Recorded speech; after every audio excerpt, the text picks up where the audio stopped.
Thanks for joining us for CBN's On the Home Front, where we highlight what the men and women of America's military do to defend our country. I'm Mark Martin.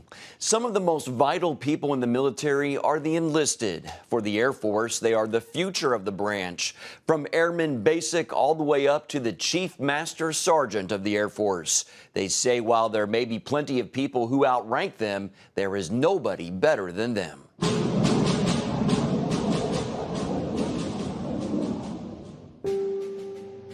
There was nobody better than us. The problem was just about everybody outranked us. And the really sad thing is we weren't even airmen yet. We started as Army, but we were different. The road in front of us was a runway. We were all about the future. We were young. So the future most of us were concerned about was our own. That's how it is when you start out. What's next for me? How do I get promoted? Where am I going? What do I do? What the Air Force wants you to do is lead. If you're an Airman Basic, lead yourself. From Airman all the way up to Chief. Look at that insignia on your uniform. Those aren't stripes and chevrons. They're wings to learn with, arrows to keep you pointed in the right direction, and stars to reach for. Aim high. If you're doing it right, you're constantly becoming a better version of you. The funny thing is, the better you get, the more you learn about yourself, the more you find out it's not about you. Rank is not a reward, it's a challenge. Those marks don't show how far you've come. They show how many more airmen you get to take with you. Wingmen, leaders, warriors. That's who we are. A lot of people try to tell civilians that being in the Air Force is a lot like a job in the real world. The world doesn't get any more real than this. We took an oath to our country. We're airmen. You might be a logistics expert in the Air Force, but you're an airman first. You're not just an intelligence analyst. You're an airman. You're not working at a place called the Air Force while you get a degree. You are an airman. Doesn't matter if you're an A1C, Tech Sergeant, or Chief Master Sergeant of the Air Force. We're airmen. We lead the way by showing the way. We earn respect because we've been there. And when we're suddenly supervisors, we take care of our people because we've been there. Officers are required to be leaders. Enlisted are expected to be leaders. There are plenty of people who outrank us. There is nobody better than us. We are the future of this Air Force. And the future is where we'll make history.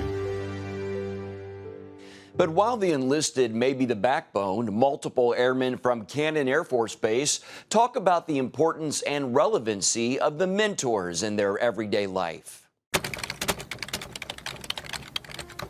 I think mentorship is really just professional friendship. Having someone who cares about you, who's there to support you, who understands you and is there to offer advice only helps build your resiliency and your strength. Mentorship allows us to be a better community, a better family. If you're a leader, your people need to know you're there and that you care and that that no matter what, you'll throw down to protect them. Understanding your people will only enhance your own leadership by being an empathetic leader. I think we can only truly lead if we can understand how another person feels and what their needs are so that we can properly address how to best help them or how to best mentor them. People are number one asset, they're number one resource, and knowing our people helps me build more legit teams, help them put together, mix and match their personalities, and execute the mission as best as possible first time. Cannon is so hungry for people to get to know each other, for our families to understand one another, for our airmen to learn from our officers and our officers to learn from our NCOs. I mean, connectivity and mentorship is huge. What does somebody else have to offer you? What we need to do is take care of the ones that are right next to each other, right next to us, and that way we can grow this throughout the entire wing. The one place we miss the mark is that not just here, but everywhere. We think that once we've had the conversation's been had. What we don't realize is that every week we get new people. Every week, new Cannon family is coming into our gates, and so it's important for us to keep having the conversation, whatever that conversation is. No matter what you're going through in life, it's gonna be all right. You're gonna get through. Everything will pass, and we have to learn how to reframe so that we can use the skills as peer mentors and through mentorship so that we can enjoy the sun, because the sun will come out the next day. If we're talking about mentorship, leadership, family, growth, development, job opportunities, education, anything, we can't have a conversation and then quit having it. We have to keep having the conversation that sounds like, let's continue to push this ball further down the court. Let's talk to our families. Let's talk to our airmen about talking to our families. Let's get everybody involved, and let's continue to have those conversations so that someone doesn't get missed and a message get lost in translation. You see someone kind of walking with their head down, just say good morning to them, ask them how they're feeling. Doesn't matter what answer you get, you asked. You did put yourself out there, and that's all you gotta do, is in some way, shape, or form, putting yourself out there for that other person. After the break, gone but never forgotten. We'll bring you the story of one soldier who went missing during World War II and how those he left behind remember him today. It's the new Superbook Bible app. It's packed with games, activities, and Superbook episodes that you can watch for free. Oh no! There's trivia, a fun daily devotional, and answers to your Bible questions. Plus, an easy-to-understand Bible the whole family will enjoy. You can even create your own Superbook character. Ta-da! It's the new Superbook Bible app. Free downloads on iTunes, Google Play, and Amazon. Young people, millennials, are flocking to church. It's not an exaggeration to say that we love to meet them and that we love to know their stories. Come home to the Southern Gospel Station from CBN Radio. You'll enjoy a rich Southern blend of bluegrass, classic gospel, and Southern gospel favorites. CBN Southern Gospel. Available now at cbnradio.com. Woohoo! Hi, Superbook fans. Here's something else you'll love. It's the new Superbook Bible app. It's packed with games, activities, and Superbook episodes that you can watch for free. Oh no! There's trivia, a fun daily devotional, and answers to your Bible questions. Plus, an easy-to-understand Bible the whole family will enjoy. You can even create your own Superbook character. Ta-da! Whoa! Millsburg Falls man coming. Sorry, pardon me. Sorry, excuse me. Ouch! Are you getting this? Earn super points to win daily prizes too, and so much more. Time to get back to my adventures. See you soon. It's the new Superbook Bible app. Free downloads on iTunes, Google Play, and Amazon. Welcome back to On the Home Front. Last year, the Defense Department launched a new initiative called This Is Your Military to highlight the work of service members. The initiative also has the goal of debunking myths about military service and increasing awareness among the American people. Using the hashtag #KnowYourMil, the DoD is sharing personal stories to inspire others. The Defense POW MIA Accounting Agency is devoted to accounting for military service members who are prisoners of war or missing in action. More than 82,000 Americans remain missing from World War II through the Gulf Wars and other conflicts, and it's up to the family members left behind to share their stories. Alan was 3 years older than I was, quintessential big brother. I tried to do everything he did. He was the one who taught me how to ride a bike, drive a car. He called my parents and said, I'm going to join the Army. I want to be the best. And he was selected to be Special Forces. We got a call that, well, they came to our house and told my parents actually very little other than he was missing. And so for the first couple of years, we were just on our own.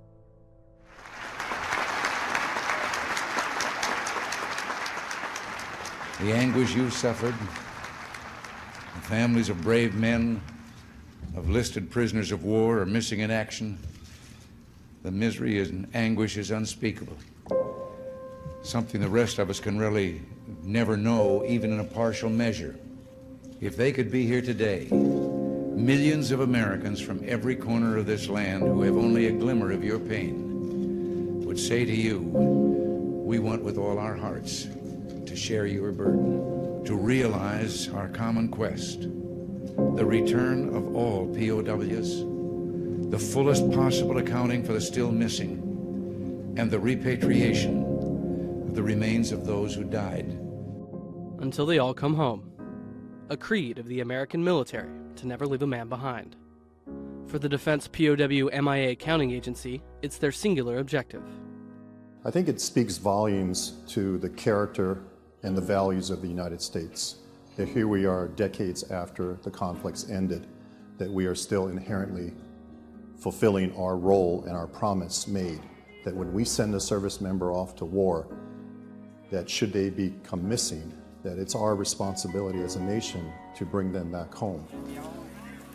To meet their goal, they travel anywhere U.S. troops have served, conducting historical investigations and archaeological digs. Time is our biggest enemy, so we're talking decades that remains have been in the ground. You have high-speed crashes where the impact created a massive field investigation site. Witnesses are dying. In many cases, you have a remote, rural, dense, jungle-infested territory. It's difficult for our teams to excavate the site in an expeditious and, more importantly, diligent manner. And even when remains are recovered, identifying them in the lab presents challenges of their own. In this laboratory, we're working with what in the forensic realm people might call residual remains. These are mostly the hard tissues that are still here with us after so many years of being missing. And this would be bones and teeth, for example. And so we have a heavy reliance on anthropology.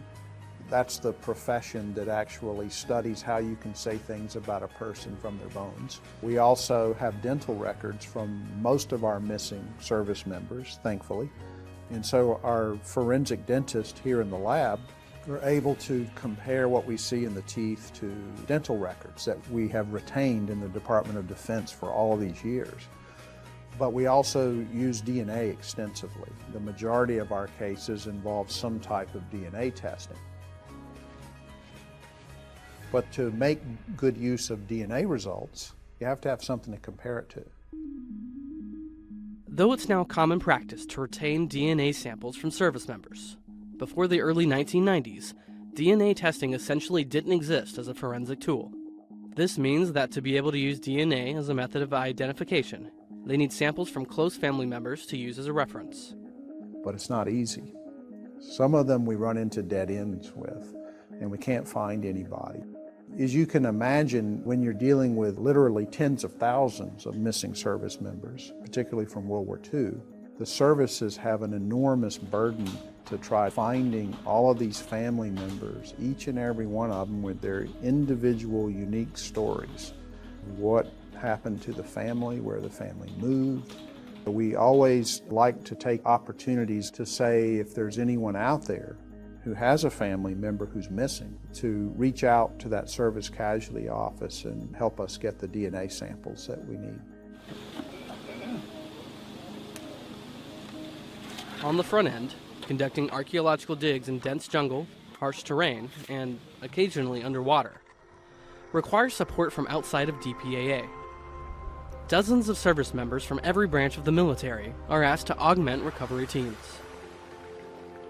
We can not only support the recoveries, we actually can see it accomplished. And it's one of the few times in our service that we can start to finish really feel good about what we've done. What's amazing to me is when we have soldiers go that volunteered to go for whatever reason, may not have been a reason other than they wanted to stop the monotony of the day here or take a mission. They come back a different person and they have a different respect for our Army and for what we do.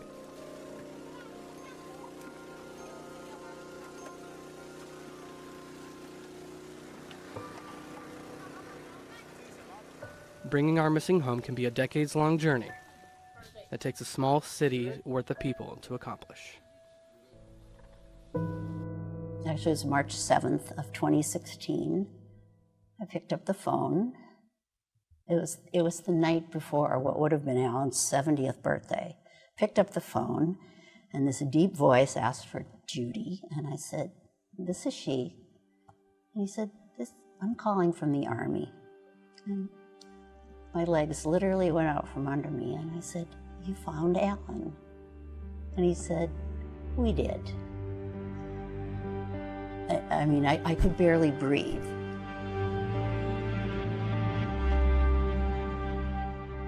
The funeral itself was just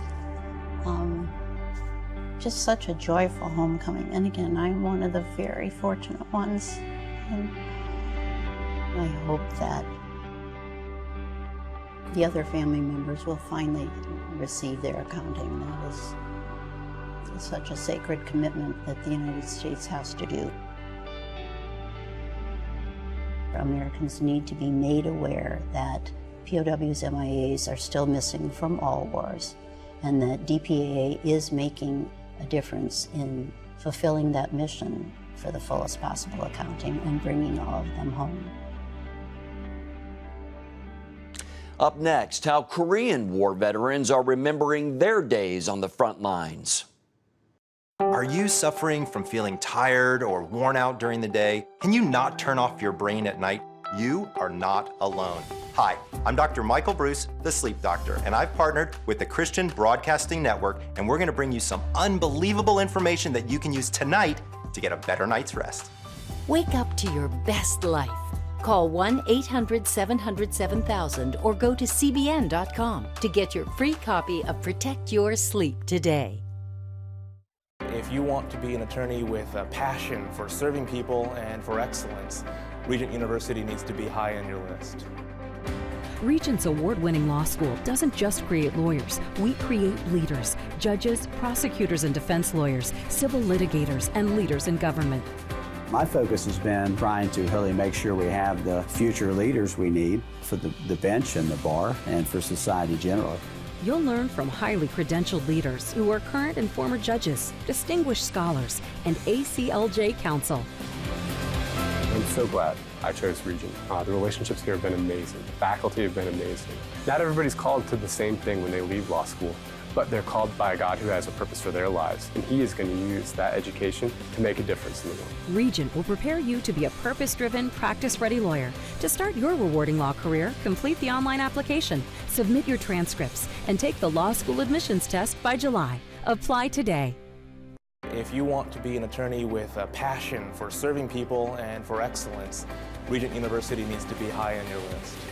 Regent's award-winning law school doesn't just create lawyers. We create leaders, judges, prosecutors and defense lawyers, civil litigators, and leaders in government. Ready to become a purpose-driven, practice-ready lawyer? To start your rewarding career, complete the online application, submit your transcripts, and take the law school admissions test by July.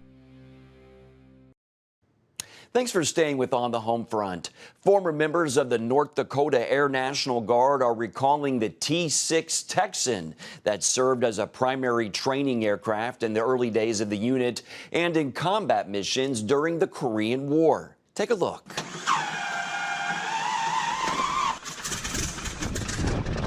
T-6, I believe, was our first aircraft that we got in the early part of 1948. Some of our early pilots, they started a training program, and eventually, and then shortly we had the second T-6. So that was our airplanes that we really started with. I joined the Air National Guard in 1948, and in summer camp in 1950, I applied for a pilot training slot with the Air National Guard. I was accepted and went to Goodfellow Air Force Base, Texas in January of '51 and started flying the T-6 at that time. That was the first airplane you flew in pilot training. We set up our own training programs and so on. And in fact, General McDonald was in our class. When we got to a certain point, we would let the students sit in the cockpit and start the airplane and run it. And I remember the night McDonald did that, he says, boy, he says, I gotta fly one of these. Summer camp of 49, summer camp of 50, while I was working on airplanes. And Fred was the line chief and was the big guru and knew all about the airplanes. And so basically he'd have classes and teach us. I had a crew chief on 51 who didn't like to get up early in the morning, so he checked me out on how to warm the 51 up. So I'd get up at dark 30 and go out and pull all the covers off and start the airplane up and get all nice and warm, make sure everything, fluid levels were all up, the gas, oil, and all that. And then some pilot would come out and take my airplane and fly away. And I didn't like that, so that's when I decided I wanted to be that pilot. When I got to Korea, why they said, no, we don't fly the 51s anymore, we're transitioning into jets, how much jet time do you have? And I said, none, because I hadn't flown a jet. And they said, okay, well, we'll send you to Mosquitoes. And I said, what's a Mosquito? And they said, that's a T6, a liaison airplane that's used for directing strikes by fighters and marking targets and things like that. Well, that wasn't what I wanted to do, but that's the assignment I got. We were called forward air controllers. And that's basically what we did, is we controlled the fighters. Or we'd pick the targets based on the ordnance they had and controlled them. So they couldn't drop any ordnance between the front and what they called the bomb line. The aircraft that was controlling the whole thing, the C-47, would call us and say, I have a flight of fighters for you. And so the fighters would come in and we'd tell them where the target was, see if they could pick it up. If they couldn't pick it up, why, we'd try and mark it with either artillery smoke or we had white phosphorus rockets on a T6 we could fire into the targets or as close to it as we could. And when they got done, why, then we'd go back over and assess the target. So I flew the T6 about 25 missions, and then I spent 90 days at the front and then came back and flew some more missions. I finally ended up with 34 combat missions in T6, about 100 hours. Don't go anywhere. We'll be back right after the break. Prophecy thousands of years old. We were called to be a light to the world. Being fulfilled today. Discover how. Get to life. Call 1-800-700-7000. We consider it our duty to reach out and help others around the world. For a gift of $10 or more, you can own the acclaimed CBN documentary To Life. Just call 1-800-700-7000 or log on to cbn.com. To treat a human, no matter what he is, which religious he has, which color he is, this is what I'm doing. See how the people of Israel are fulfilling prophecy. History is being written, and I want to be a part of it. By sharing their knowledge. In Africa, in Asia, in South America, in East Europe. And their love. This is how we work. This is us. Get to life. Call 1-800-700-7000 or log on to cbn.com. Get Protect Your Sleep and discover how to improve the quality of your life. A free DVD or booklet from the Christian Broadcasting Network. If you're not a great sleeper, you can do things to make yourself a great sleeper.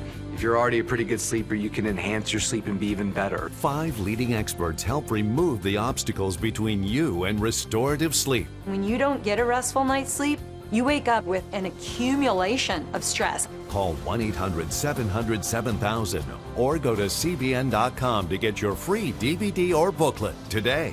Everything you do better with a good night's sleep. You'll discover how food affects your sleep, how to put insomnia to rest, explore effective remedies for sleep apnea, and much more in Protect Your Sleep. Wake up to your best life and get Protect Your Sleep today. Call 1-800-700-7000 or go to cbn.com to get your free DVD or booklet. Welcome to Superbook Academy. An exciting online Sunday school curriculum jam-packed with Bible courses kids will love. Awesome! Amazing! Go to superbookacademy.com to order your curriculum today. This month, Americans and people around the world are remembering the tragic events of September 11th, 2001 that changed the face of this country forever. This memorial video follows the experiences of Senior Master Sergeant Sanjay Allen. He shares where he was and the events that would take place after that horrific day.